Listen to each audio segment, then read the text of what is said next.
نحمده ونصلي على رسوله الكريم اما بعد فقد قال الله تبارك وتعالى كما ورد في سورة الطلاق اعوذ بالله من الشيطان الرجيم بسم الله الرحمن الرحيم يا أيها النبي إذا طلقتم النساء فطلقوهن لعدتهن وأحصوا العدة واتقوا الله ربكم لا تخرجوهن من بيوتهن ولا يخرجن إلا أن يأتين بفاحشة مبينة وتلك حدود الله ومن يتعد حدود الله فقد ظلم نفسه لا تدري لعل الله يحدث بعد ذلك أمرا صدق الله العظيم۔ میں نے کسی موقع پر یہ عرض کیا تھا کہ قرآن مجید میں یہ مکی اور مدنی صورتوں کا جو مزاج ہے، اس میں جو ایک فرق ہے، اس کی تاثیرات میں جو فرق ہے، واقعہ یہ ہے کہ وہ اس دورہ قرآن ہی میں سمجھ میں آتی ہے، ورنہ آدمی جب پڑھتا ہے تھوڑا تھوڑا کرتا ہوا پڑھتا ہے تو وہ ساری چیزیں اس تیزی کے ساتھ، اس سیکوینس کے ساتھ سامنے نہیں آتی۔ بہرحال مکی قرآن کی اپنی ایک شان ہے، مدنی صورتوں کا اپنا ایک رنگ ہے۔ اس کو میں نے تعبیر کیا تھا کہ دو جنتیں ہیں قرآن میں، جنتان، ایک مکی جنت ہے، ایک مدنی جنت ہے، تو ہم مدنی جنت کی سیر کر رہے ہیں۔ 8 صورتیں ہم پڑھ چکے ہیں، جو آخری 2 صورتیں رہ گئی ہیں اس گلدستے کی، یہ دونوں نہایت حسین جوڑے کی شکل میں ہیں۔ یہاں جو علامت ہے جوڑا ہونے کی، وہ پہلی تو ایک ہے ظاہری، دونوں صورتیں شروع ہوں گی، سورہ طلاق بھی سورہ تحریم بھی، یا ایھا النبی، یا ایھا النبی۔ دوسری یہ کہ دونوں کا موضوع جو ہے وہ اسلام کا معاشرتی نظام ہے۔ اسلام کا معاشرتی نظام اور خاص طور پر آئلی نظام، آپ کو معلوم ہے اس کی اتنی اہمیت ہے کہ سورہ بقرہ سے بات شروع ہوئی، 4 رکوع وہاں پر مفصل انہی موضوعات پر آئے، پھر سورہ نساء میں مفصل بحثیں آئیں، پھر یہ کہ سورہ نور میں، سورہ احزاب میں، پھر مجادلہ میں ہم نے دیکھا کہ ایک مسئلہ آ گیا زہار کا، اور اب یہاں پر 2 صورتیں مکمل آ رہی ہیں اس 10 صورتوں کے مجموعے میں بھی۔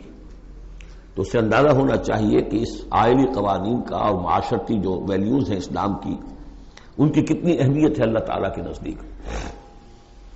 ان میں جو 2 جوڑے کے جو یہ 2 فرد ہیں، تو گھریلو زندگی میں 2 امکانی صورتیں پیدا ہوتی ہیں۔ ایک تو معتدل تو یہ ہے کہ جو اللہ کے حقوق ہیں ان کو فائق رکھا جائے، اس کے نیچے جو اللہ نے حق شوہر پر بیوی کا رکھا ہے وہ بیوی ادا کرے، جو بیوی پر شوہر کا حق ہے، جو فرض ہے وہ شوہر جو ادا کرے۔ تو یہ فرائض اور حقوق کا ایک توازن ہے جو اللہ تعالیٰ نے قائم کیا ہے۔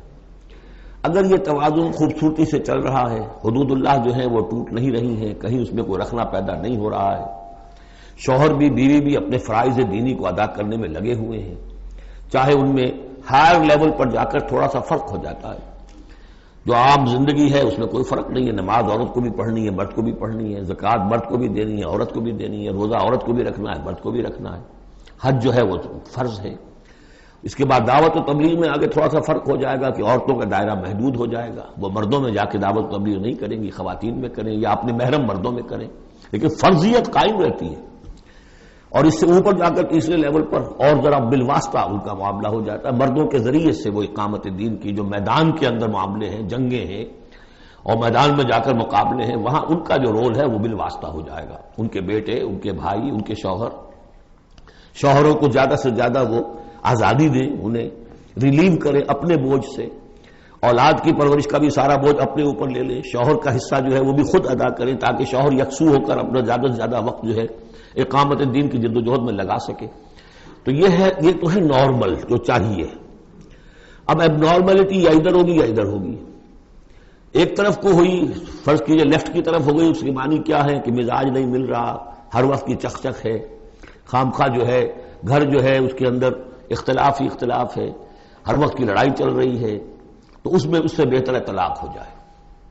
وہ ہے طلاق، سورہ طلاق، کہ خام خواہ اس قسم کے مسئلوں میں، لیکن یہ کہ طلاق جو آخری شکل ہے اس کے کچھ حدود ہیں، قیود ہیں، ضوابط ہیں، قواعد ہیں، قوانین ہیں، ان کی پوری پابندی ہو۔ جیسا کہ سورہ نساء میں ہم دیکھ چکے ہیں کہ اگر وہ علیحدہ ہو جائیں تو اللہ دونوں کو غنی کر دے گا، اس کو بھی اور اس کو بھی، اس کے لیے بھی کوئی بہتر، شوہر کے لیے بہتر کوئی بیوی عطا کر دے گا اور اس بیوی کو کوئی شوہر بہتر عطا کر دے گا۔ ایک دوسری انتہا یہ ہوتی ہے کہ شوہر اپنی بیویوں کی اتنی دلجوئی کرے، اتنی ان کی جو ہے پیمپرنگ جس کو کہتے ہیں کرے کہ اس میں حدود اللہ بھی ختم ہو جائیں، شریعت کے تقاضے بھی ختم ہو جائیں، شریعت کے احکام بھی کہیں جو ہے پامال ہو جائیں۔ سب سے بڑھ کر یہ کہ جو اپنے فرائض ہیں، دعوت و اقامت دین کی جدوجہد کو ان کو وہ ادا نہ کر سکے، تو اہل و عیال کا اتنا لحاظ، یہ غلط ہے۔ تو دو انتہاؤں کو یہاں پر لیا گیا ہے۔ پہلی انتہا میں بھی بات کی گئی حضور سے، دوسری میں بھی، اگرچہ پہلے کا سوال حضور کے لیے ہے ہی نہیں، حضور نے نہ کوئی طلاق دی نہ آپ کو طلاق دینے کی اجازت تھی، اس لیے کہ آپ کی ازواج مطہرات جو ہیں وہ تو امت کے لیے ماؤں کی حیثیت سے ہیں، اور سورہ احزاب میں ہم پڑھ چکے ہیں کہ وہ کسی اور سے بعد میں نکاح نہیں کر سکتی تھی، تو طلاق دینے کا سوال نہیں، اسی لیے آپ کو 4 کی جو وہ حد ہے، لمٹ ہے، اس سے بھی آگے بڑھ کر مزید نکاح کرنے کی اجازت دی گئی تھی۔ بات یہ رب دیکھ لیجئے گا۔ اب آ کے ہم چلتے ہیں، وقت کی کمی کے پیش نظر تمہید میں وقت نہیں لینا چاہتا۔ ان صورتوں پر بڑے مفصل دروس موجود ہیں، وہ آپ دیکھ سکتے ہیں ان کو۔ یا ایھا النبی طلقتم النساء فطلقوهن لعدتهن، اے نبی جب آپ لوگ نکاح اور اپنی عورتوں کو طلاق دیں، اب دیکھیے یا نبی واحد، طلقتم النساء فوراً جمع کا صیغہ، اس لیے کہ حضور سے تو یہ متعلق ہی نہیں ہے۔ حضور تو مسلمانوں کے نمائندے کی حیثیت سے اور معلم کی حیثیت سے اور ہادی کی حیثیت سے خطاب کیا گیا۔ اصل میں مجھے کہ جب تم طلاق دو اپنی بیویوں کو فطلقوهن لعدتهن، تو ان کی عدت کے حساب سے طلاق دو۔ عدت جو ہے وہ ایک تو یہ کہ طور میں طلاق دی جائے، حیض کی حالت میں نہ ہو، اور پھر یہ ہے کہ اگر دینی ہی ہے تو پھر اس کے بعد بھی جو طلاق دی جائے وہ بھی پھر طہر کی حالت میں دی جائے۔ اس طریقے سے جو بھی قوانین ہیں، وہ احصل العدہ، عدت کا پورا لحاظ رکھو۔ وہ عدت اس طریقے سے بھی ہے کہ مطلقہ جو ہے جو عدت اس کی ہوگی اس کے اندر وہ کوئی اور شادی نہیں کر سکتی، البتہ عدت پوری کرنے کے بعد وہ آزاد ہوگی۔ عدت اس اعتبار سے بھی ہے کہ اگر طلاق رجعی ہے تو وہ اسی عدت کے اندر شوہر واپس واپس اپنی بیوی کو لوٹا سکتا ہے، اور اگر وہ 1 یا 2 طلاقیں تھی، طلاق بائن ہو گئی ہے، ان کے درمیان سیپریشن ہو چکی ہے، تب بھی وہ بغیر کسی اور حلالے وغیرہ جس کو ہمارے ہاں کہتے ہیں کہ عورت کے لیے ضروری نہیں ہے کہ وہ کسی اور سے نکاح کرے پھر وہ طلاق دے تو سابق شوہر سے اس کا نکاح ہو، بلکہ یہ کہ وہ دوبارہ نکاح کر سکتے ہیں اگر صرف 2 طلاقوں کے بعد عدت ختم ہوئی تھی۔ تو یہ تمام قواعد و ضوابط ہیں۔ واتقوا اللہ ربکم، اور اللہ کا تقوی اختیار کرو جو تمہارا رب ہے۔ لا تخرجوہن من بیوتہن، انہیں مت نکال باہر کرو ان کے گھروں سے کہ بس غصے میں آئے ہوئے ابھی طلاق بھی نکل جاؤ میرے گھر سے، یہ نہیں، یہ قطعاً غلط بات ہے۔ اس کی عدت ہے اور اس عدت کے اندر وہ تمہارے ہاں رہ سکتی ہے، تمہیں رکھنا ہے اسے اپنے ہاں۔ ولا یخرجن، وہ خود بھی نہ نکلے، الا ان یاتین بفاحشۃ مبینہ، البتہ اگر کوئی کھلی بے حیائی کی بات ہوئی ہے، کوئی بدکاری کی ہے عورت نے، وہ معاملہ اور ہو سکتا ہے کہ اس میں کوئی سختی کی جائے، عام حالات میں نہیں۔ وتلک حدود اللہ ہے، یہ اللہ کی حدود ہیں۔ ومن یتعد حدود اللہ ہے، اور جو اللہ کی حدود سے تجاوز کرے گا فقط ظلم نفسہ، تو اس نے تو اپنے اوپر بڑا ظلم کیا۔ لا تدری لعل اللہ یحدث بعد ذلک امرا، تمہیں نہیں معلوم کہ شاید اس کے بعد اللہ تعالیٰ کوئی نئی صورت پیدا کر دے۔ غصے میں آ کے 1 طلاق دی، بیوی ابھی عدت کے اندر گھر ہی میں ہے، ہو سکتا ہے کہ وہ غصہ ختم ہو جائے، اسی میں 1 ہی طلاق دی تھی رجوع کر لیا جائے، اللہ تعالیٰ کیا پتا ہے، اور کوئی حالات ایسے پیدا ہو جائے، نئی صورت پیدا ہو جائے کہ اس سے آگے بات بگڑے ہی نہ۔ فَإِذَا بَلَغْنَ أَجَلَهُنَّ، البتہ جب عدت پوری ہو گئی ان کی جو میعاد ہے، اب تمہیں فیصلہ کرنا ہوگا، فَأَمْسِكُوهُنَّ بِمَعْرُوفٍ أَوْ فَارِقُوهُنَّ بِمَعْرُوفٍ، یا تو اب طے کر لو کہ اگر رجوع کرنا ہے تو بس اپنے گھر میں روکو، لیکن بھلے طریقے سے، یہ نہیں کہ انہیں ستانے کے لیے کہ جو روک لیا جائے، اور فارقوهن، یا پھر ان کو چھوڑ دو، ان سے علیحدگی اختیار کر دو، وہ بھی بالمعروف، بمعروف دستور کے مطابق بھلے طریقے سے۔ وَأَشْهِدُوا ذَوَيْ عَدْلٍ مِّنكُمْ، اور اس رجعت اگر تم رجوع کر رہے ہو تو 2 اپنے گواہوں، 2 اپنوں میں سے جو معتبر لوگ ہوں جن پر اعتماد کیا جا سکتا انہیں گواہ بنا لو کہ میں نے طلاق دی تھی، اب میں اس کو رجوع کر رہا ہوں، تو یہ 2 گواہ اس کے ہیں۔ وَأَقِیمُوا الشَّهَادَةَ لِلَّهِ، اور یہ گواہی قائم کرو اللہ کے لیے۔ ذَلِکُمْ یُوعظُ بِهِ، یہ ہے جو جس کی نصیحت کی جا رہی ہے، من کان یؤمن باللہ والیوم الآخر، اس شخص کو کہ جو ایمان رکھتا ہو اللہ پر اور یوم آخر پر۔ جیسے ہم نے 2 جگہ دیکھا کہ حضور کا اسوہ حسنہ ہے، لیکن کس کے لیے؟ اپنی جگہ تو وہ اسوہ حسنہ کاملہ ہے، لیکن اس سے استفادہ کون کرے گا؟ من کان یرجو اللہ والیوم الآخرہ وذکر اللہ کثیرا۔ حضرت ابراہیم اور ان کے ساتھیوں کی زندگی میں بھی اسوہ ہے، کس کے لیے؟ من کان یرجو اللہ والیوم الآخر۔ اسی طرح یہاں فرمایا ذالک یوعظ بہ، یہ وعظ اور نصیحت تو کی جا رہی ہے، لیکن کس کے لیے؟ من کان یؤمن باللہ والیوم الآخر، جو ایمان رکھتا ہو اللہ پر اور یوم آخر پر۔ اب اس کے بعد اس سورہ مبارکہ میں یہ بڑا عجیب مقام ہے اس اعتبار سے قرآن کا۔ عجیب کے معنی کیا ہے؟ دل لبھانے والا، حسین۔ یہاں اللہ کے تقوی کا جو مقام اور مرتبہ واضح کیا جا رہا ہے اللہ کی نگاہ میں، اگر واقعتاً حقیقی تقوی ہے، صحیح تقوی ہے، قلب کا تقوی ہے، جیسے کہ حضور فرماتے تھے اپنے دست مبارک سے 3 مرتبہ آپ نے اشارہ کیا اپنے سیرہ مبارک کی طرف، التقوی ہا ہونا، التقوی ہا ہونا، التقوی ہا، تقوی یہاں ہوتا ہے۔ دل میں تقوی ہے تو تقوی ہے، باقی لباس اور وضاقت یہ ساری متقیوں کسی بنا لی اور اندر کا معاملہ نہیں ہے تو یہ بہروپ ہے، یہ تقوی نہیں ہے۔ لیکن حقیقی تقوی ہو تو پھر اس کا کیا مقام ہے؟ اب دیکھیے پہلی بات آ رہی ہے، وَمَن يَتَّقِ اللَّهَ يَجْعَل لَّهُ مَخْرَجًا، جو شخص اللہ کا تقوی اختیار کرے گا اللہ اس کے لیے راستہ پیدا کر دے گا، جہاں بالکل نظر نہیں آئے گا کہ کوئی راستہ، اللہ راستہ پیدا کر دے گا۔ بالکل نظر نہیں آ رہا تھا موسیٰ کے ساتھیوں کو کہ اب کیسے بچیں گے، پیچھے لشکر آگے، آگے سمندر ہے، اللہ نے راستہ پیدا کیا۔ خود حضرت ابو بکر کا جو حال ہو گیا تھا کہ حضور اگر انہوں نے ذرا بھی دیکھ لیا، نیچے اپنے قدموں کی طرف بھی نگاہ ڈالی تو ہم نظر آ جائیں گے، آپ نے فرمایا لا تحزن ان اللہ معنا، راستہ نکالتا اللہ۔ پھر حضور گئے طائف، لیکن وہاں سے خالی ہاتھ آئے، مدینے میں اللہ نے خود ہی کھڑکی کھول دی، 6 آدمی ایمان لے آئے، آپ گئے ہی نہیں اور وہاں انقلاب بھی آ گیا۔ عظیم، اس اعتبار سے اللہ مخرج پیدا کرتا ہے۔ تم صحیح طریقے پر چلتے رہو، تقوی اختیار کرو، صحیح راستے پر جد و جہد کرو، یہ کام اللہ پر چھوڑو، کب اسے منظور ہے اس کا کامیاب ہونا؟ جب ہوگا وہ راستہ ایسا کھول دے گا کہ تمہیں گمان بھی نہیں ہوگا۔ وَيَرْزُقْهُ مِنْ حَيْثُ لَا يَحْتَسِبُ، اور اسے رزق دے گا وہاں سے جہاں سے اسے گمان بھی نہیں ہوگا۔ اقامت دین کی جد و جہد ہو، غلبہ دین کی جد و جہد ہو، اپنے آپ کو ان صلاتی و نسکی و محیایا و مماتی اس کا فیصلہ کرنا ہو تو سب سے بڑی رکاوٹ آتی کھائیں گے کیا؟ تو اللہ تو کہتا ہے رازق میں ہوں، ہے ایمان اور یقین اس پر، کر کے دیکھو تو صحیح، اس پر اعتماد تو کرو۔ لیکن یہ کہ اس پر اعتماد کرنا، توکل، بڑی مشکل بات ہے۔ وہ تو جتنا ایمان ہوگا اتنا ہی اعتماد ہوگا، اور گہرا ایمان ہوگا گہرا اعتماد ہوگا۔ وَمَن يَتَّقِ اللَّهَ يَجْعَل لَّهُ مَخْرَجًا وَيَرْزُقْهُ مِنْ حَيْثُ لَا يَحْتَسِبُ وَمَن يَتَوَكَّلْ عَلَى اللَّهِ فَهُوَ حَسْبُهُ۔ یہ تو ابھی تقوی والے کی بات ہے کہ وہ وہاں سے رزق دے گا جہاں سے اسے ملے گا بھی نہیں، اور جس نے اللہ پر توکل کر لیا تو وہ اس کے لیے بہت کافی ہو جائے گا۔ توکل کر کے تو دیکھو، حسبہ وہ اس کے لیے کافی ہے۔ یہاں تک فرمایا ہے حدیث قدسی میں، حدیث میں من کان فی حاجت اخیہ کان اللہ فی حاجتہ، اگر کوئی مسلمان اپنے کسی بھائی کی ضرورت پوری کرنے میں لگ رہا ہے، اپنا وقت صرف کر رہا ہے، اللہ اس کی ضرورت پوری کرنی شروع کر دیتا ہے۔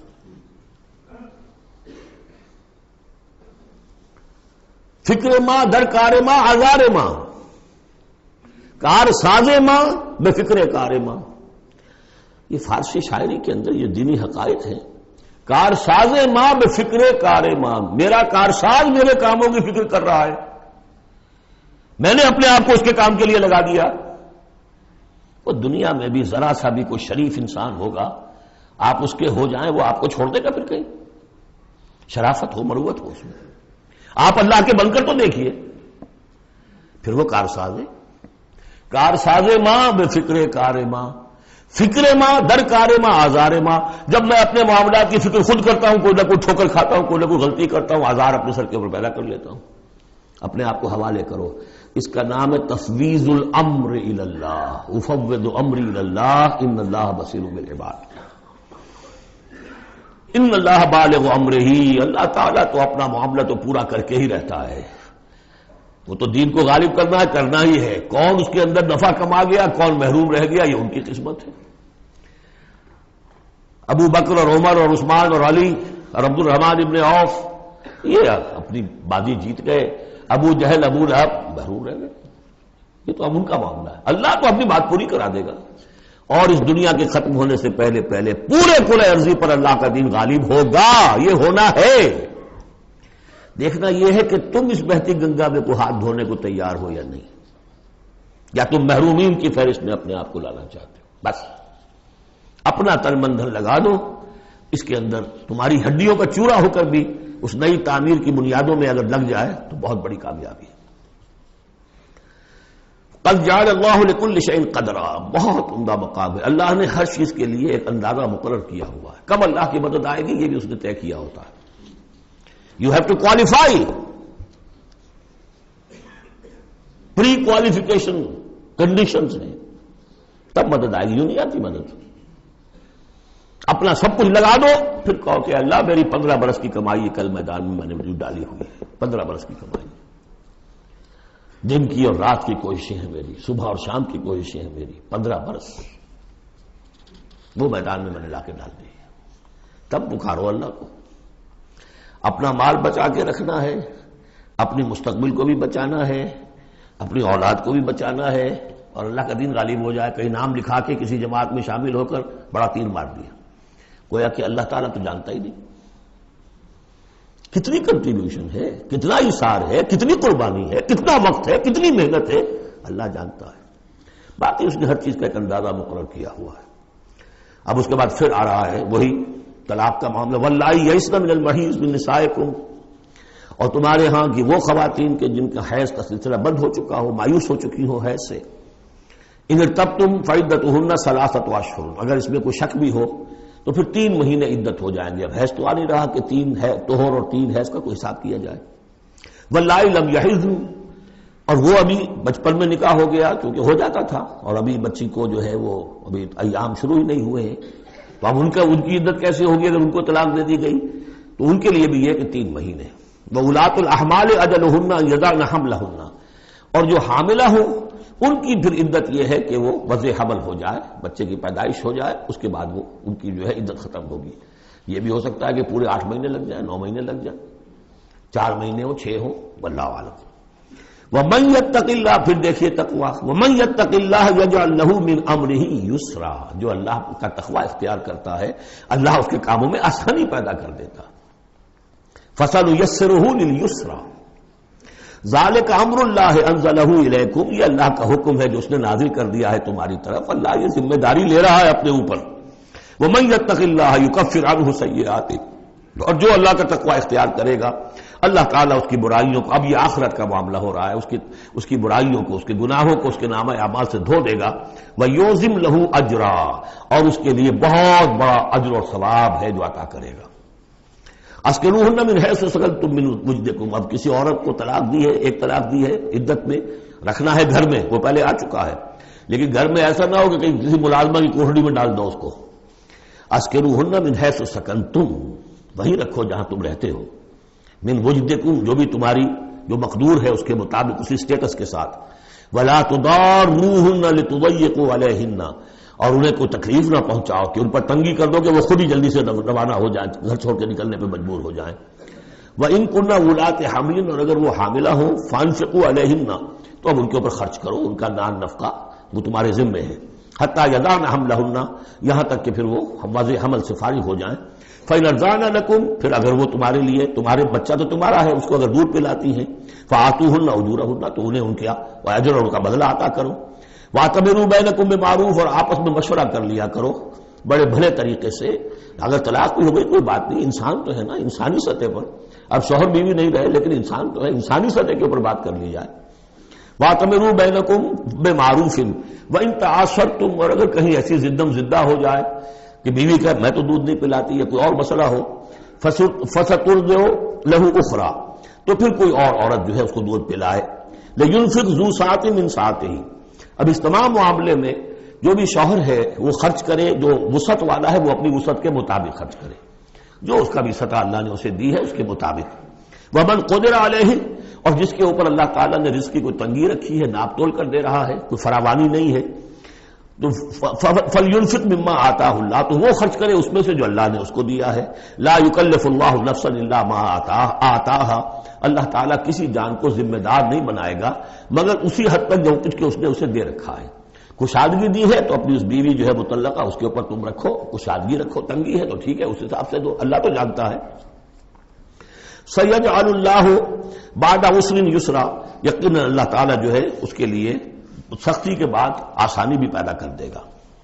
وَكَأَيٍّ مِّن قَرْيَةٍ أَتَتْ عَنْ أَمْرِ رَبِّهَا، اور کتنی ہی بستیاں ایسی ہیں جنہوں نے اپنے رب کے حکم سے سرکشی کی، وَرُسُلِهِ، اور اپنے رسولوں سے سرتابی کی، ان کا کفر کیا، فَحَاسَبْنَاهَا حِسَابًا شَدِيدًا وَعَذَّبْنَاهَا عَذَابًا نُكْرًا، تو ہم نے پھر ان سے محاسبہ کیا، ان کا بہت شدید محاسبہ، اور ہم نے ان پر آفت ڈالی اور عذاب بھیجا ان پر بہت بڑا عذاب۔ فذاقت وبال امرها، پھر ان بستیوں نے اپنے معاملے کی پوری سزا جو ہے بھگت لی۔ وکان عاقبت امرها خسرا، اور یقیناً جو ابھی عاقبت والا معاملہ آنے والا ہے، ان کے معاملے کا جو ابھی عاقبت ہے وہ تو پھر بڑے ہی ٹوٹے والا معاملہ ہے۔ اعد اللہ لهم عذابا شدیدا، اللہ تعالیٰ نے ان کے لیے بڑے شدید عذاب کو تیار کیا ہوا۔ فاتقوا اللہ یا اولی الالباب، تو اے ہوش مندو اللہ کا تقوی اختیار کرو، وہی تقوی جس کے اوپر 4 مختلف طور سے بات ہو چکی ہے۔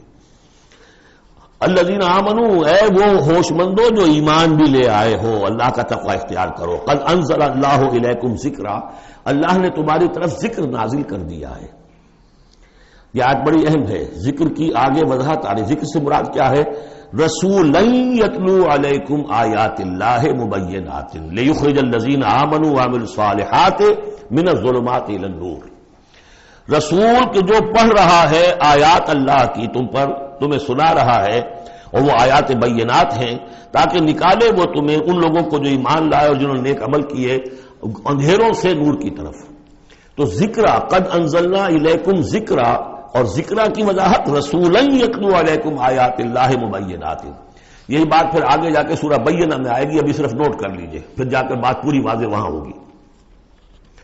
وَمَن يُؤْمِن بِاللَّهِ وَيَعْمَلْ صَالِحًا يُدْخِلْهُ جَنَّاتٍ تَجْرِي مِن تَحْتِهَا الْأَنْهَارُ خَالِدِينَ فِيهَا أَبَدًا، اور جو کوئی اللہ پر ایمان رکھتا ہے اور نیک عمل کرتا ہے، اور نیک عمل سے مراد ایمان کے جملہ تقاضے ہیں۔ اب نیک عمل جب مکے میں جب تک تھے حضور، نیک عمل کیا تھا؟ ابھی شراب بھی حرام نہیں ہے، جوا بھی حرام نہیں ہے، سود بھی حرام نہیں ہے، پہلے 10 برس نماز 5 گانا بھی نہیں ہے۔ اس وقت نیک عمل کا کیا مطلب ہے؟ اللہ پر ایمان اور اس کی دعوت، اور تکلیف آئے تو استقامت اور جھیلنا۔ نماز آئی تھی، رات کو کھڑا کرو اللہ کے سامنے، اس وقت کا نیک عمل یہ تھا۔ اب جیسے جیسے آیا مدینے میں آ گئے، اب جہاد ہے، قتال ہے، انفاق ہے، مال خرچ کرو، اب روزہ بھی فرض کیا گیا، اب نماز پر گانا بھی جو ہے 2 سال پہلے ہو چکی ہے، اب تمہارے اوپر زکوٰۃ بھی ایک نصاب کے حساب سے آ گئی ہے، عشر بھی آ گیا ہے، اب یہ ہے۔ تو جس وقت دین کا جو تقاضا ہے وہ پورا کرنا، جملہ تقاضے، وہ عمل صالح ہے۔ ہمارا تصور یہ ہوتا ہے جہاں قرآن میں عمل صالح آیا، نماز، روزہ، ذکر، یہ اذکار، یہ ہمارے ذہن میں آتا ہے، ہم اس کو پڑھتے ہیں اپنے ذہن میں صرف ان چیزوں کے حوالے سے، جبکہ عمل، جدوجہد، محنت، وہ ہر جگہ جو حکم ہے اس وقت کا حکم ہے۔ وَمَن يُؤْمِن بِاللَّهِ وَيَعْمَلْ صَالِحًا يُدْخِلْهُ جَنَّاتٍ تَجْرِي مِن تَحْتِهَا الْأَنْهَارُ خَالِدِينَ فِيهَا أَبَدًا، وہ داخل کرے گا ان باغات میں جن کے نیچے ندیاں بہتی ہوں گی، اور اس میں وہ رہیں گے ہمیشہ ہمیش، ابدا۔ قد احسن اللہ له رزقا، اللہ تعالیٰ نے اس کے لیے بڑا عمدہ رزق فراہم کیا ہے۔ اب ایک آیت آ رہی ہے جو آیات متشابہات میں سے ہے، تاحال اللہ الذی خلق 7 سماوات، جیسے تو یہ کہ 7 آسمانوں کا معاملہ بھی میں بار بار عرض کرتا رہا ہوں کہ ابھی آیات متشابہات میں شمار ہوگا۔ وَمِنَ الْأَرْضِ مِثْلَهُنَّ، اللہ تعالیٰ نے 7 آسمان بنائے ہیں اور زمین میں سے بھی اتنی ہی، ویسی ہی، گویا کہ زمینیں بھی کوئی 7 زمینیں ہیں۔ اب اس پر یہ ہے کہ مختلف مفسرین نے اپنے اپنے اندازے، زمین کے 7 طبقات ہیں یا کچھ اور، لیکن بہرحال ابھی ہم نہیں سمجھ سکیں گے، کوئی 7 زمینیں بھی ہیں، کسی وقت آ کر یہ حقیقت منکشف ہو جائے گی۔ یتنزل الامر بینہن، اور یہ آسمان اور زمین کے درمیان اللہ کا امر نازل ہوتا ہے، جیسا کہ ہم پڑھا ہے سورہ سجدہ میں، یدبر الامر من السماء الى الارض ثم یعرج الیہ فی یوم کان مقدارہ 1000 سنۃ مما تعدون، یہ 1000 سال کی اللہ تعالیٰ کی ایک پلاننگ ہوتی ہے، آسمان سے زمین کی طرف اس کا فیصلہ جو ہے وہ آتا ہے، فرشتے لے کر آتے ہیں، تنفیذ ہوتی ہے، اور پھر یہ کہ وہ امر جو ہے اٹھا لیا جاتا ہے۔ اب اگلے 1000 سال کا دوسرا امر ہے جو اللہ کی طرف سے اگلے دن کا لیے طے ہو چکا ہے۔ لِتَعْلَمُوا أَنَّ اللَّهَ عَلَىٰ كُلِّ شَيْءٍ قَدِيرٌ، تمہیں اس کا یقین رہنا چاہیے کہ اللہ تعالیٰ ہر چیز پر قادر ہے۔ میں نے یہ بات عرض کی ہے کہ دو صفات اللہ کی ہیں جس میں یہ انتہائی اہمیت کے ساتھ عَلَىٰ كُلِّ شَيْءٍ قَدِيرٌ بِكُلِّ شَيْءٍ عَلِيمٌ، ان دو صفات کا تو مراقبہ اتنا گہرا ہونا چاہیے کہ کبھی شک نہ آنے پائے کسی چیز کے بارے میں۔ وَأَنَّ اللَّهَ قَدْ أَحَاطَ بِكُلِّ شَيْءٍ عِلْمًا، دیکھیے دوسری بھی آ گئی علم، اور یہ کہ اس نے ہر شے کا اس کے علم کا احاطہ کیا ہوا ہے، نہ اس کی قدرت سے باہر کچھ ہے نہ اس کے علم سے باہر کچھ ہے۔ اب یہ دوسری سورت بسم اللہ الرحمن الرحیم، سورۃ التحریم، یعنی یہ معاملہ کہ بیویوں کی محبت یا ان کے جذبات کا لحاظ اور پاس یا ان کی دلجوئی میں کوئی کام آپ ایسا کر بیٹھے کہ جو شریعت میں جائز نہیں، یا شریعت کا کوئی جائز کام ہے وہ آپ اس کو نہ کرنے کی قسم کھا لیں۔ اب ظاہر بات ہے کہ حضور کے لیے یہ تو ممکن نہیں تھا، قطعاً کا کوئی سوال ہی نہیں کہ آپ اپنی کسی بیوی کی محبت کی وجہ سے یا دلجوئی کی وجہ سے کسی حرام کام کا ارتکاب کرتے ہیں، لیکن دو تین واقعات ایسے ملتے ہیں کہ حضور نے اپنی بیویوں کی دلجوئی کے سلسلے میں کوئی چیز جو آپ کے لیے اصلاً حلال تھی اس کے بارے میں قسم کھا لی کہ اب یہ میں استعمال نہیں کروں گا، اس پر پکڑ آ گئی ہے۔ یا ایھا النبی لم تحرم ما احل اللہ لک، اے نبی صلی اللہ علیہ وسلم کیوں آپ حرام ٹھہرا رہے ہیں اپنے اوپر وہ شے جو اللہ نے آپ کے لیے حلال کی ہے۔ تبتغی مرضات ازواجک، کیا آپ چاہتے ہیں اپنی بیویوں کی رضا جوئی؟ واللہ غفور الرحیم، اب دیکھیے یہ تیور بتا رہے ہیں اللہ تعالیٰ کی جو یہ ناپسندیدگی۔ یا ایھا النبی لم تحرم ما احل اللہ لک تبتغی مرضات ازواجک واللہ غفور الرحیم، اللہ غفور الرحیم ہے، اللہ نے معاف فرمایا، اللہ نے آپ کی خطا سے درگزر کیا۔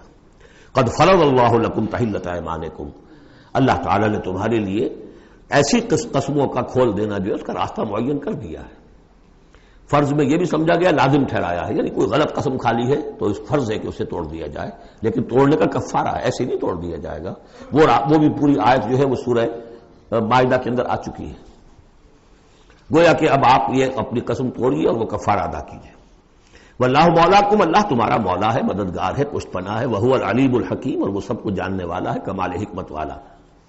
وَإِذْ أَسَرَّ النَّبِيُّ إِلَىٰ بَعْضِ أَزْوَاجِهِ حَدِيثًا، اور جب نبی نے صلی اللہ علیہ وسلم اپنی بعض ازواج، اپنی کسی زوجہ محترمہ کو کوئی بات بتائی، اسرہ اسرار سے، خفیہ طور پر، راز کے طور پر، میں ان تفاصیل میں نہیں جا رہا کہ واقعات کیا تھے ورنہ بہت دیر لگ جائے گی، بات سمجھنی چاہیے، باقی یہ کہ آپ تفسیروں میں دیکھ سکتے ہیں۔ تو آپ نے کوئی بات اپنی کسی ایک زوجہ محترمہ کو بتائی اور کہا دیکھو یہ کسی اور سے کہنا نہیں، یہ میرا راز ہے۔ فلما نبات بہ، جب انہوں نے اس کو ظاہر کر دیا، عورتوں کے کہتے ہیں پیٹ ہلکے ہوتے ہیں اس معنی میں کہ راز رکھنے اپنے پاس، بہت سے مرد بھی عورتوں کی طرح کے ہوتے ہیں، ان سے کوئی چیز چھپائی نہیں جاتی، نہ ہر زن زنست نہ ہر مرد مرد، لیکن یہ کہ عام طور پر یہ عورتوں کی کمزوری شمار ہوتی ہے، تو ازواج مطہرات سے بھی اس کا صدور ہوا ہے۔ فلما نبات بھی، جب انہوں نے اسے ظاہر کر دیا، واظہرہ اللہ علیہ، اللہ تعالیٰ نے اپنے نبی کو صلی اللہ علیہ وسلم سے مطلع فرما دیا کہ وہ راز نہیں رہا ہے، راز آپ کی ان اہلیہ نے فاش کر دیا۔ عرف بعضہ، تو حضور نے کچھ تو ان کے سامنے ظاہر کر دیا، وعرض عن بعض، بات پوری ان کو نہیں بتائی، بعض جو ہے روک لی۔ فلما نبأ بہ، تو جب انہوں نے حضور نے صلی اللہ علیہ وسلم ان کو بتایا، قالت من انباک ھذا، اب ایک طرز عمل تو یہ ہوتا ہے کہ فوراً ندامت ہوتی کہ ہاں حضور مجھ سے غلطی ہو گئی، میں واقعتاً آپ کا راز جو ہے وہ میں رکھ نہیں سکی اور مجھ سے بے دھیانی میں، بے خیالی میں بات نکل گئی۔ ایک دوسرا یہ ہے من انباک، آپ کو کس نے بتایا؟ یہ انداز جو ہے، دیکھیے عام بیوی عام شوہر کے درمیان اس میں کوئی حرج نہیں، لیکن جیسا کہ سورہ حجرات میں ہم پڑھا ہے، اعلموا، جان لو اچھی طرح، ان فیکم رسول اللہ، اے عائشہ، اے حفصہ، یہ تمہارے شوہر ہی شوہر نہیں ہے، یہ اللہ کے رسول ہیں۔ طرز عمل تمہارا جو ہے ان کے ساتھ بہت محتاط ہونا چاہیے، بہت محتاط ہونا چاہیے۔ من انباک، آپ کو اس نے بتایا؟ قال نبانی العلیم الخبیر، جواب میں بھی غصہ ہے حضور کا، مجھے اس نے بتایا کہ جو العلیم ہے اور خبیر ہے، جو سب کچھ جاننے والا ہے اور ہر چیز سے باخبر ہے۔ اب یہ اللہ تعالیٰ کی طرف سے آ رہا ہے، اس کی تعبیر میں اہل تشیع ایک انتہا کو نکل گئے، ہمارے عام مفسرین نے بھی انہی کی روش اختیار کی ہے، لیکن مولانا حمید الدین فراہی رحمۃ اللہ علیہ کا میں کم از کم اپنی ذات پر بہت بڑا احسان سمجھتا ہوں کہ جو انہوں نے تعبیر کی ہے، اور وہ عربی زبان کا جو اسلوب ہے اس کے اعتبار سے 100% درست ہے، ان تتوبا الی اللہ فقد صغت قلوبکما، اگر تم دونوں، اب ظاہر بات ہے کہ ایک اہلیہ کا نے راز چھپایا جو دیا گیا تھا دوسری اہلیہ، حضور کی دوسری اہلیہ کو کہا جاتا ہے حضرت حفصہ نے یہ معاملہ کیا، حضرت عائشہ کو بتا دیا. ان دونوں کے تعلقات بہت اونچے تھے، اس لیے کہ ظاہر بات ہے کہ حضور کے ہاں جو مقام اور مرتبہ تھا ابو بکر کا اور عمر کا رضی اللہ تعالی عنہما، اس کے حوالے سے ہی پھر ازواج مطہرات میں بھی خود بخود غیر شعوری طور پر یہ احساسات ہو جاتے ہیں. تو انہوں نے ان تتوبا الی اللہ، اگر تو اب تم دونوں اللہ کی جناب میں توبہ کرو، فقط صغت قلوبکما، اس کا ترجمہ کیا تو تمہارے دل ٹیڑھے ہو چکے ہیں. یہ اہل تشیع کا ترجمہ ہے. ازواج مطہرات سے انہیں بالعموم قد ہے، حضرت عائشہ سے بہت سخت ہے، لیکن یہ عام ازواج مطہرات سے. اس کا ترجمہ صحیح یہ ہے کہ اگر تم اللہ کی جناب میں توبہ کرو تو تمہارے لیے یہی مناسب ہے، اور تمہارے دل تو مائل ہو چکے ہیں. لیکن ایک ہوتا ہے ناز والے نیاز کیا جانے. اب یہ ماننا جو ہے یہ ذرا کڑا گزر رہا ہے کہ حضور مجھ سے غلطی ہوئی، آپ مجھے معاف کر دیجیے، وہ بھی اس لیے کہ معاملہ ہے شوہر اور بیوی کا. جیسے ہم کہتے ہیں کہ میاں تمہارے دل میں تو بات اب آ چکی ہے، بس تم مان نہیں رہے ہو، دل میں تو تم نے بات سمجھ لی ہے، تم اگر ایسا کرو تو یقیناً تمہارے لائق ہے. یہ انداز ہے یہ، اور یہ بہت سی مثالیں دے کر انہوں نے واضح کیا، اور میں اسے بہت بڑا احسان مانتا ہوں. ان تتوبا الی اللہ فقد صغت قلوبکما، اللہ کی جناب میں اگر توبہ. اچھا، صغم کا ایسا لفظ ہے یہ عربی زبان کا جو میں نے پہلے بھی آپ کو بتایا تھا، مالا الا مالا عن، میلان سے. مالا کے بعد الا ہوگا کسی شے کی طرف میلان، توجہ اس کا ہونا، دل کا ادھر رجحان ہونا. اور مالا عن کسی چیز سے نفرت ہو جانا، لفظ ایک ہی ہے، مال میلان. الا اور عن، رغب الا رغب عن، راغب ہوا اس شے کی طرف اور راغب ہوا اس چیز سے، متنفر ہو گیا اس چیز سے، لفظ ایک ہی ہے، رغبت. اس طرح سنگ کا لفظ ہے، تو سنگ جو ہے دونوں طرف جاتا ہے. تمہارا دل تو مائل ہو ہی گیا ہے. کس طرح مائل ہو گیا ہے؟ یعنی وہ واقعتاً اپنی خطا کا احساس ہو گیا ہے تمہارے دلوں کو. اب صرف یہ ہے کہ زبان سے بھی اس کا اعتراف کرو. جیسے کہ حضرت آدم کو احساس ہو گیا تھا اپنی خطا کا، تو اللہ تعالیٰ نے الفاظ سکھا دیے تھے، فَتَلَقَّى آدَمُ مِن رَبِّهِ كَلِمَاتٍ فَتَابَ عَلَيْهِ. یہ ترجمہ ہے اس آیت کا صحیح. ان تتوبا الی اللہ فقد صغت قلوبکما وان تظاہرا علیہ. اور اگر اب جیسے کہ قاعدہ ہے عام طور پر حضور کی بھی وہ ہلکا سا سہم اگر ہو جاتا تھا تو کس قدر انداز جو ہے سخت ہو جائے قرآن مجید کے اندر، اس لیے کہ بڑے لوگوں کے معاملے بڑے ہیں. الرب رب من تنزل والعبد عبد من ترقى. اسی طرح جو بھی اونچے لوگ ہیں ازواج مطہرات ہیں، تو ان کا بھی جو بھی اظہار ناپسندیدگی ہو رہا ہے اللہ کی طرف سے، اس میں الفاظ بڑے سخت ہیں. اگر تم دونوں نے کوئی گٹھ جوڑ کر لیا، ان تظاہرا علیہ، محمد کے خلاف صلی اللہ علیہ وسلم، کوئی متحدہ بھاگ بنا لیا، تو سن لو فإن اللہ ہوا مولا ہوا جبریل و صاحب المومنین والملائکۃ بعد ذلک ظہیر، کہ اللہ ان کا ولی ہے، دوست ہے، پشت بنا ہے، مددگار ہے، پھر جبرائیل ہے، پھر تمام صالح اہل ایمان ہے، پھر یہ کہ تمام فرشتے بھی اس کے بعد ان کے پشت بنا ہے. تو ان کے ساتھ معاملہ جو ہے وہ ان کے مقام کی مناسبت سے کرو، چاہے وہ تمہارے شوہر ہیں اور تم ان کی بیوی ہو، لیکن معاملہ کرو اس میں تمہارے امتی ہونے کا پہلو جو ہے وہ کہیں نگاہ سے اوجھل نہ ہو. وہ اللہ کے رسول ہیں، تم امتی ہو. عسیٰ ربہ، ابھی اور سختی آ رہی ہے، امید ہے کہ ان کا رب ان طلقکن، اگر تم سب کو طلاق دے دے، ان یبدلہ ازواجا خیرا منکن، کہ بدل دے تم سے کہیں بہتر بیویاں ان کو عطا کر دے. مسلمات مومنات قانتات تائبات عابدات سائحات سیبات وابکارا. یہ سارے اوصاف ان میں واو ہے ہی نہیں، بیک وقت یہ سارے اوصاف ہوں، مسلم بھی ہوں، مومن بھی ہوں، فرما بردار بھی ہوں، توبہ کرنے والیاں، عابدات عبادت گزار، سائحات دنیا کی لذات سے کنارہ کش، سیبات بھی ہو سکتی ہیں. حضور کے نکاح میں تو اکثر سیبہ ہی آئی ہیں. سیبہ وہ ہے جن کی پہلے کوئی شادی ہوئی ہو، طلاق ہو گئی ہو، یا یہ کہ بیوہ ہو گئی ہوں. اکثر و بیشتر جو آپ کے نکاح ہیں وہ سیبات سے ہیں. وہ ابکارا، اور کنواری بھی. تو ایک غالباً جہاں تک مجھے میرا ذہن ہے صرف ایک حضرت عائشہ صدیقہ ہے رضی اللہ تعالی عنہا کہ جو کنواری حیثیت سے آئی ہیں حضور کے نکاح میں، باقی سب کی سب سیبہ تھیں. یہ تو ہو گیا ایک خاص معاملہ عائلی زندگی سے متعلق. حاصل کیا ہوا کہ وہ معتدل معاملہ رکھو. حقوق الزوجین اپنی جگہ ہیں، فرائض الزوجین اپنی جگہ ہیں. اللہ کے حقوق اس سے بالا ہیں، ان کو اوپر قائم رکھو، اور اس کے تحت جو ہے جو بھی اللہ نے حقوق معین کر دیے، فرائض معین کر دیے، ان کو ادا کرو. لیکن یہ کہ ادھر اگر ہو گیا معاملہ تو بھی سلیقے سے ہو، بات نہیں بن رہی ہے اگر رخصت کرنا تو شرافت کے ساتھ، اس کے یہ قواعد و ضوابط ہیں، اور اگر ادھر جانا ہے تو روکو اپنے آپ کو کہ کہیں ان کی محبت، یا ایھا الذین آمنوا ان من ازواجکم واولادکم عدوا لکم فاحذروہم، تو ڈرو ایسا نہ ہو کہ ان کی محبت جو ہے وہ تمہیں کسی غلط راستے پر لے جائے۔ اب جو حصہ آ رہا ہے سورہ مبارکہ کا، اس میں ایک تو یہ 3 آیتیں درمیان میں آ رہی ہیں، وہ تو خاص طور پر جو ہے یہ سمجھیے خواتین سے متعلق نہیں ہے، مردوں سے متعلق ہیں، اور وہ اصل میں سورہ حدید کا سلسلہ جو ہے جو آخر اب اختتام پر آ رہا ہے، اس کا نقشہ جو ہے یہاں پر پھر آ جائے گا۔ یا ایھا الذین آمنوا قوا انفسکم واہلیکم نارا، اہل ایمان بچاؤ اپنے آپ کو اور اپنے اہل و عیال کو آگ سے۔ یعنی دیکھیے ایک نیگیٹو اسپیکٹ تو یہ آیا تھا، یا ایھا الذین آمنوا ان من ازواجکم واولادکم عدوا لکم فاحذروہم، یہ تو نیگیٹو ہے، اپنے آپ کو محفوظ رکھو، ان کی محبت ان کی دلجوئی تمہیں غلط راستے پر نہ ڈال دے۔ اب یہاں جو پازیٹو ہے، تم جن کے بھی شوہر ہو اور تم جن کے بھی باپ ہو، ان کی زندگی کو دین کے رخ پر ڈالنا تمہاری ذمہ داری ہے، اپنی سی کوشش کرنا، ڈال دینا یہ تمہارے اختیار میں نہیں ہے۔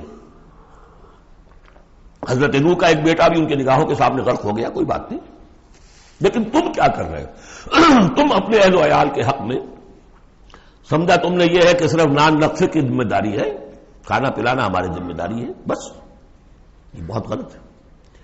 بندہ مومن ہونے کے ناطے پہلا فرض یہ ہے کہ اپنے اولاد، اپنے اہل و عیال کو آگ سے بچانے کی فکر کرو،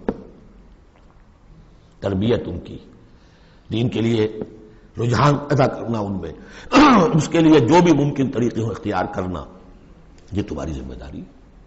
یا ایھا الذین آمنوا، اہل ایمان بچاؤ پہلے اپنے آپ کو، فطری بات ہے، قوا انفسکم، جیسے حضور فرمایا کرتے تھے اپنے خطبے میں، اوصیکم ونفسی بتقوی اللہ، میں تمہیں بھی وصیت کرتا ہوں مسلمانوں کے اللہ کا تقوی اختیار، اپنے نفس کو بھی۔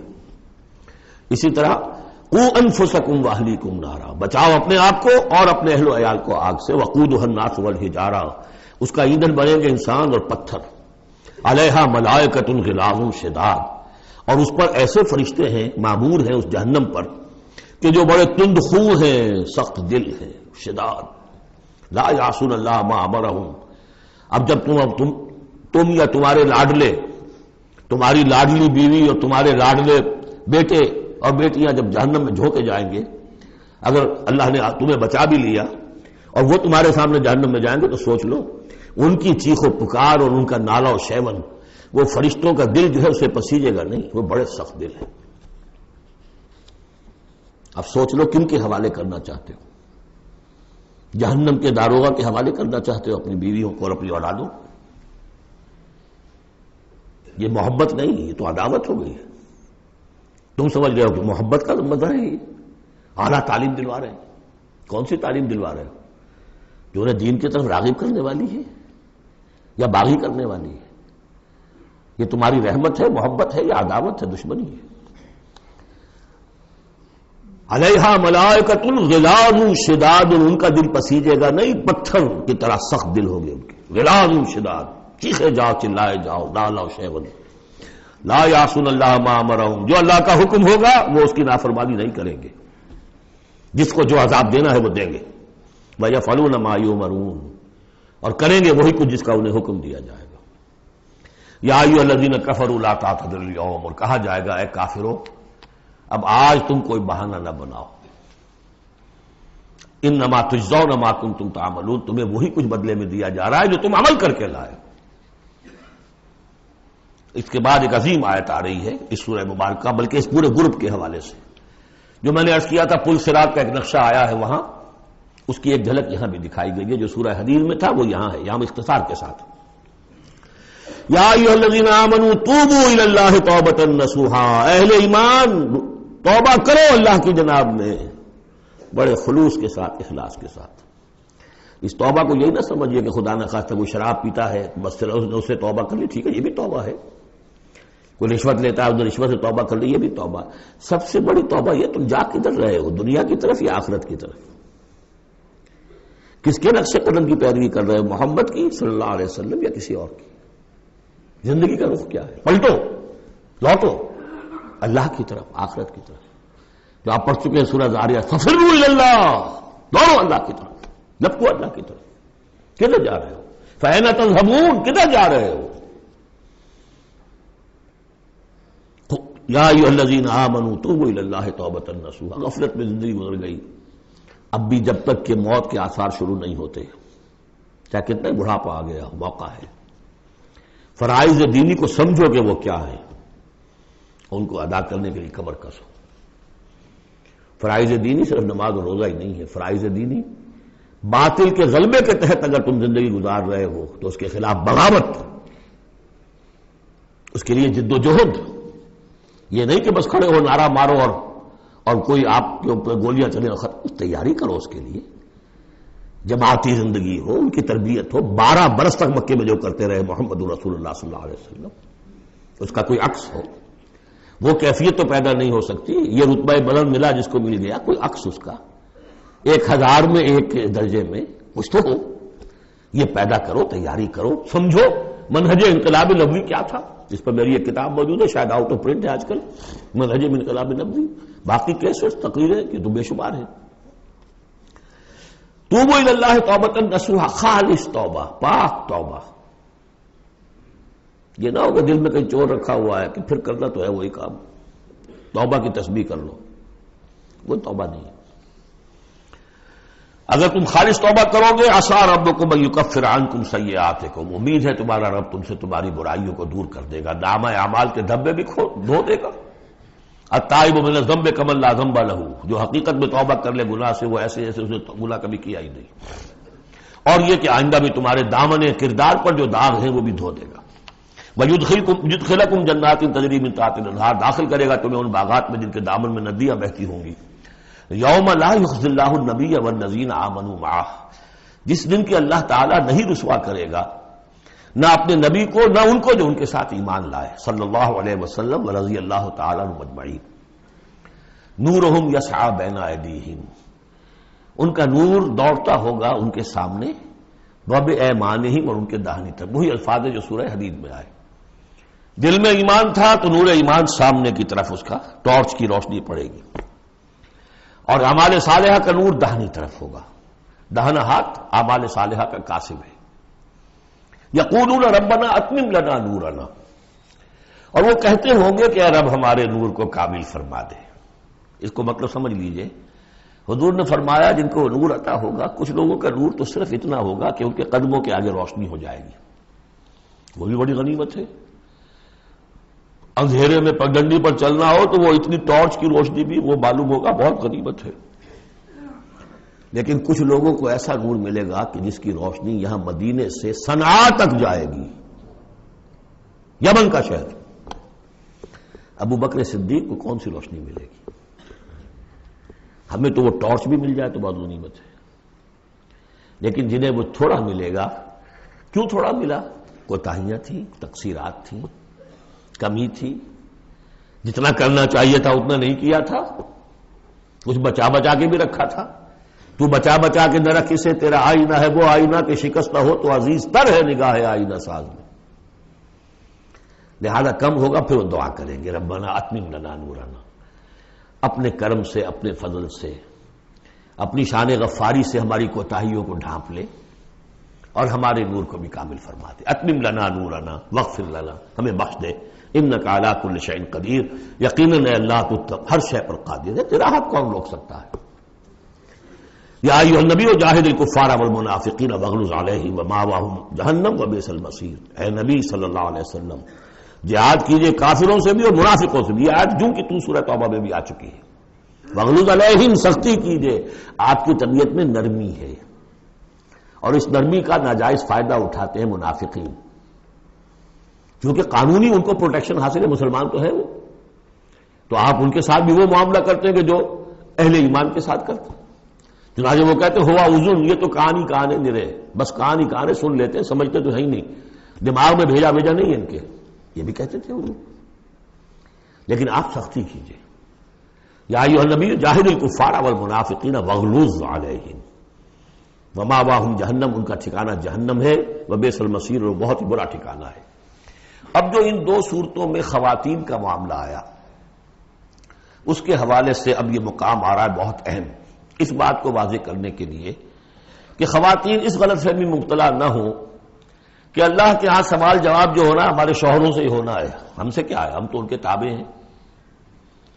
ہر عورت ایک مکمل انسان ہے، فل ہیومن بینگ، اور جہاں تک اس کی ایک آنر کا تعلق ہے، dignity and honour, human dignity, وہ بالکل مساوات طور پر شیئر کرتی ہے، اخلاقی طور پر مساوات ہے بالکل، اور ہر ذمہ دار ہے اپنے فرائض کی، عورت بھی جیسے کہ مرد ہے۔ اس کا اپنا ایمان ہوگا، عمل صالح ہوگا تو اللہ کے ہاں بیڑا پار ہوگا، اپنا ایمان اور عمل صالح نہیں ہے تو شوہر بڑے سے بڑا ہو وہ بچا نہیں سکے گا۔ یہ حقیقت کو واضح کرنے کے لیے 3 خواتین بلکہ 4 خواتین کی مثال یہاں آئی ہے۔ ضرب اللہ مثلا للذین کفروا امرأۃ نوح وامرأۃ لوط، اللہ تعالیٰ نے مثال بیان کی ہے کافروں کے لیے نوح کی بیوی اور لوط کی بیوی کی۔ کانتا تحت عبدین من عبادنا صالحین، وہ دونوں تھیں ہمارے 2 بہت صالح بندوں کے تحت، ان کے نکاح میں تھی، فخانتاہما، تو انہوں نے ان سے خیانت کی، فلم یغنیا عنہما من اللہ شیئا، تو نہ بچا سکا انہیں ان کا شوہر، ان کے دونوں شوہر جو ہیں نہ بچا سکے اپنی دونوں بیویوں کو کچھ بھی۔ بیوی بھی غرق ہوئی، حضرت نوح علیہ السلام کی وہ بیوی، اور حضرت لوط کی وہ بیوی بھی اسی طریقے سے جو پتھراؤ ہوا اسی میں ہلاک ہوئی۔ تو نہ یہاں وہ بچا سکے شوہر، وقیل ادخلوا النار مع الداخلین، اور کہہ دیا جائے گا داخل ہو جاؤ جہنم میں داخل ہونے والوں کے ساتھ، کوئی شوہر تمہیں نہیں بچا سکتا، چاہے وہ نوح اور لوط ہو۔ لوط تو خیر اولو العزم من الرسل میں ان کا شمار عام طور پر نہیں ہوتا، حضرت لوط تو بہت اولو العزم، 950 برس جنہوں نے دعوت دی۔ اسی لیے حضور اپنے گھر کی خواتین کو جمع کر کے پھر کہا فرمایا کرتے تھے، یا فاطمہ بنت محمد انقذی نفسک من النار فانی لا املک لک من اللہ شیئا، یا صفیہ عمۃ رسول اللہ انقذی نفسک من النار فانی لا املک لک من اللہ شیئا، اے فاطمہ محمد کی نور چشم، لخت جگر، اپنے آپ کو آگ سے نکالو، بچاؤ، مجھے کوئی اختیار حاصل نہیں ہوگا تمہارے بارے میں اللہ کے ہاں، اے صفیہ اللہ کے رسول کی پھوپھی، اپنے آپ کو آگ سے بچاؤ، اس لیے کہ مجھے کوئی اختیار حاصل نہیں ہوگا۔ ضرب اللہ مثلا للذین کفروا امرأۃ نوح وامرأۃ لوط کانتا تحت عبدین من عبادنا صالحین فخانتاہما فلم یغنیا عنہما من اللہ شیئا وقیل ادخلوا النار مع الداخلین۔ یہ میں بیان کر چکا ہوں ایک دفعہ پہلے بھی کہ اہل تشیع کا خیال یہ ہے کہ یہ زانیہ تھیں دونوں بیوییں، اہل سنت اس کو تسلیم نہیں کرتے۔ خیانت صرف اسی معاملے میں نہیں ہوتی، خیانت رازداری میں سب سے بڑی خیانت ہے، کہ جو راز ہوتے تھے یہ وہ اپنے دشمن، جو حضور انبیاء کے رسولوں کے دشمن تھے، اپنی قوم کے لوگوں کو ان کے راز پہنچا دیتی تھی، یہ خیانت تھی۔ اس لیے کہ سورہ نساء میں جو آیا ہے فالصالحات قانتات حافظات للغیب، غیب کے اندر حفاظت کرنا پوری، ظاہر بات ہے کہ بیوی سے زیادہ بڑھ کر تو کوئی نہیں ہوتا کہ جو شوہر کی باتوں سے واقف ہو، تو یہ خیانت ہے اہل سنت کے نزدیک ہو۔ لیکن بہرحال نتیجہ یہی ہے کہ وہ پھر جہنمی ہے، اور صرف نبی کی بیوی ہونے کے ناطے سے انہیں چھٹکارا نہیں مل جائے گا۔ وضرب اللہ مثلا للذین آمنوا امرأۃ فرعون، اور اہل ایمان خواتین کے لیے اللہ تعالیٰ نے مثال بیان کی ہے فرعون کی بیوی کی، آسیہ ان کا نام تھا۔ اذ قالت رب ابن لی عندک بیتا فی الجنہ، اب اس ایک جملے میں ان کی پوری ذہنی اور نفسیاتی کیفیت سامنے آ رہی ہے، جبکہ اس اللہ کی بندی نے کہا پروردگار میرے لیے تو جنت میں اپنے پاس ایک مکان بنا لے، وَنَجَّنِي مِن فِرْعَوْنَ وَعَمَلِهِ، مجھے نجات دے اس فرعون سے بھی اور اس کے عمل سے بھی، وَنَجَّنِي مِنَ الْقَوْمِ الظَّالِمِينَ، اور اللہ جلد از جلد مجھے نجات دے ان ظالموں کی قوم سے۔ یعنی موت کی آرزو کر رہی ہے، محل میں عیش و آرام ہر طرح کا حاصل ہوگا، کیا نہیں ہوگا، لیکن اللہ کے ساتھ ایمان کا معاملہ یہ ہے، اور شوہر کا جو بھی خدائی کا دعویٰ کر کے بیٹھا ہوا ہے، کیا اس نے کفر کا اس کا معاملہ ہے، تو ان کے اندر بیزاری کتنی ہے اپنے اس شوہر سے۔ تو گویا کہ 2 انتہائی مثالیں آ گئیں، بہترین شوہروں کے ہاں بدترین انجام والی بیویاں، اور بدترین شوہر کے ہاں بہترین انجام والی بیوی جس کا کہ ذکر ہو رہا ہے، اور سب سے اونچی جو خواتین ہوں گی حضرت مریم، حضرت آسیہ، حضرت خدیجہ، حضرت عائشہ، حضرت فاطمہ، یہ یوں سمجھیے چوٹی کی خواتین ہوں گی قیامت میں۔ تو اس حوالے سے یہ جو آسیہ ہیں یہ بھی انہی میں. ومریم ابنۃ عمران التی احسنت فرجہا، تیسری مثال دی ہے عورت خود بھی نیک ہو اور اسے نیک تربیت مل جائے، نیک ماحول مل جائے. وکفلھا زکریا، حضرت زکریا جو ہیں انہوں نے ان کی کفالت کی، ان کی پرورش کی، ان کو اپنے پاس رکھا، تربیت کی. ایک نبی کے آغوش تربیت میں پلی ہے، لہذا وہ نور علی نور ہے. ومریم ابنۃ عمران التی احسنت فرجہا فنفخنا فیہ من روحنا، تو ہم نے پھونک ماری اس میں اپنے روح کی. وصدقت بکلمات ربہا، اور اس نے تصدیق کی اپنے رب کی تمام باتوں کی جو بھی وحی کے ذریعے سے فرشتے بتاتے رہے کہ اے مریم تجھے اللہ نے چن لیا ہے، اور اے مریم تمہارے لیے اللہ کا فیصلہ یہ ہے کہ تیرے ہاں بیٹا ہوگا. یہ ساری باتیں انہوں نے مانی تسلیم کی. صدقت بکلمات ربہا وکتبہ، اور جو اس کی کتابیں تھیں، ظاہر بات ہے کہ تورات ان کے پاس موجود تھی، زبور ان کے پاس موجود تھی، انبیاء کے اور صحیفے ان کے پاس موجود تھے. یہ تو صرف 1900 سال پر پہلے کی بات ہے جو ہم کر رہے ہیں اس وقت. All the prophets of the Old Testament, ان کے تمام صحیفے، پوری اولڈ ٹیسٹمنٹ موجود تھی. وکتبہ، اور اس کی تمام کتابوں کی انہوں نے تصدیق کی. وکانت من القانتین، اور وہ تو بہت ہی فرما بردار بندیوں میں سے تھیں. تو تین چیزیں تو آ گئی، چوتھی کسر رہ گئی کہ نہیں رہ گئی؟ آپ نے کچھ سوچا یا نہیں؟ بہترین شوہر کے ہاں بدترین بیوی، بدترین شوہر کے ہاں بہترین اور خاتون. ایک خاتون نور علی نور، خود بھی نیک ماحول بھی نیک. چوتھی کون سی بات رہ گئی؟ خود بھی بدتینت اور شوہر اس سے بڑھ کر، بلکہ یہ کہنا مشکل ہو جائے کہ شوہر زیادہ بدتینت ہے یا وہ خود زیادہ بدتینت ہے. اس کی مثال معلوم ہے کہاں ہے؟ تبت یدا ابی لہب وتب ما اغنی عنہ مالہ وما کسب سیصلی نارا ذات لہب وامرأتہ حمالۃ الحطب فی جیدہا حبل من مسد. یہ پھر جب وہاں پہنچیں گے پڑھیں گے. شوہر بھی بدتینت، بیوی بھی بدتینت. ظلمات بعضها فوق بعض. اللہ کے فضل و کرم سے سورہ تحریم ختم ہوئی. اب ہم پھر آ رہے ہیں مکی جنت میں داخل ہو رہے ہیں. یہاں سے اب آخری گروپ شروع ہو رہا ہے. آخری منزل تو سورہ قاف سے شروع ہوئی تھی. چھٹا گروپ مکی اور مدنی صورتوں کا یہاں ختم ہو گیا. 7 صورتیں، حسین ترین صورتیں قرآن کی. وہ پہلی 7 صورتیں تھیں، سورہ قاف، سورہ زاریات، سورہ طور، سورہ نجم، سورہ قمر، سورہ رحمان، عروس القرآن، پھر سورہ واقعہ. پھر یہ 10 صورتیں آ گئیں، سورہ حدید، سورہ مجادلہ، سورہ حشر، سورہ ممتحنہ، سورہ صف، سورہ جمعہ، سورہ منافقون، سورہ تغابن، سورہ طلاق، سورہ تحریم. اب پھر یہ مکی قرآن مجید، یہ آخری گروپ ہے. اس میں بھی پہلے 6 صورتیں جو ہیں وہ 3 کے سب گروپس کی شکل میں ہیں. سورہ ملک بڑی، جیسے سورہ قاف وہاں تھی اسی مقام پر یہاں سورہ ملک ہے. بہت جامع اس کی تاثیر، اور یہ بہت حضور کو عزیز تھی.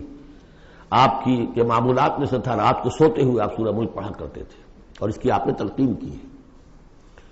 بسم اللہ الرحمن الرحیم. تبارک الذی بیدہ الملک وہو علی کل شیء قدیر. بڑی بابرکت ہے وہ ہستی جس کے ہاتھ میں ہے بادشاہی، راج اس کا ہے. یہ ہے دین کا سیاسی پہلو. پوری کائنات پر اس کا راج چل رہا ہے. دنیا میں بغاوت ہے. کیوں ہے؟ وہ اپنے ایمان کے دعوے داروں کا امتحان لینا چاہتا ہے بس. ورنہ سورج، چاند، گیلیکسیز، پوری کائنات اور خود ہمارے جسم کا ایک ایک ذرہ اس کے قانون کا پابند ہے، تابع ہے. ہمارا جسم ہمارے اختیار میں کہاں ہے؟ میں تنگ آ جاتا ہوں، 2 دن ہوتے ہیں یہاں سے تو طبیعت خراب ہو جاتی ہے، جب تک کہ وقت لگتا ہے کینچی لے کر بیٹھتا ہوں.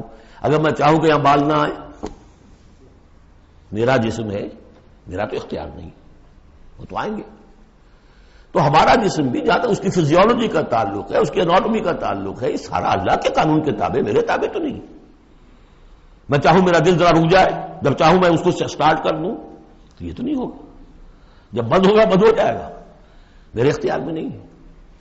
لیکن یہ کہ جو ہماری اختیاری زندگی ہے اس میں ہم نے طے کر لیا ہے کہ اللہ کی نہیں مانیں گے، اپنی مانیں گے، اپنی مانیں گے، اپنی بیویوں کی مانیں گے، اور جو بھی نظام ہے اس کے ساتھ وفاداری کریں گے، چاکری کریں گے، ان کی ملازمت کریں گے، ان کے رتھوں کے اندر ہم بیل بن کر جتیں گے تاکہ ہمیں عیش ملے، دنیا کے اندر ہمارے لیے مقامات ہوں، ہماری عیش. بس اللہ خیر صلی اللہ. تو یہ ہے اصل میں امتحان. ورنہ بادشاہی یہاں اب بھی اسی کی ہے. یہ صرف ہلدی کی گانٹھ ہے جسے لے کر ہم پنساری بن کر بیٹھ گئے. میری مرضی، میرا خیال، میرا نظریہ یہ ہے، اور ہمارے نزدیک جو ہے طریقتکم المثلی، ہمارے جو کلچر ہے، مثالی نظام جو ہم نے بنایا ہے، ہمیں اس کی حفاظت کرنی ہے. تبارک الذی بیدہ الملک وہو علی کل شیء قدیر، وہ ہر چیز پر قادر ہے. الذی خلق الموت والحیات لیبلوکم ایکم احسن عملا. اب دیکھیے ہم نے حیات انسانی کا جو اب تک سمجھا ہے، جس کو کہ